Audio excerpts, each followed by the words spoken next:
சாதாரண தேவனுடைய குமாரன் இருந்தால் பிரச்சனை கிடையாது. இது சாதாரண தேவன் குமாரன் சொல்லல. அவர் தான் இந்த உலகத்துக்கு ரட்சிக்க வந்த தேவனுடைய குமாரன் என்பதை அவர் சொன்னார். அவர் மெஸ்ஸியா என்பதை நிரூபித்து காமிச்சார். அவர் இறைவன் என்பதை ஆபிரகாமுக்கு ஆண்டவர் காமிச்சார். அவர் ஆதாமுக்கும் காமிச்சார்.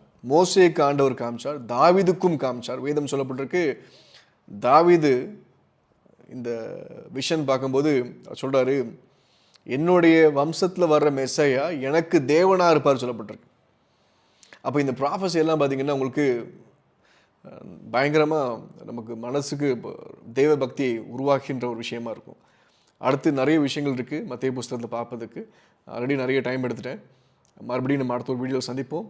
அவருடைய தனித்துவம், இயேசு கிறிஸ்து தான் தேவன் என்ற விஷயத்தை நம்ம பார்ப்போம். கர்த்தர் நல்லவர். ஆண்டவரை இயேசு கிறிஸ்து உண்மையான மெஸ்ஸாயா. அவங்க சொல்கிறாங்க இவங்க சொல்கிறாங்கன்னு சொல்லி நீங்கள் வேதத்தை வாசிக்காமல் குழம்பிட்டு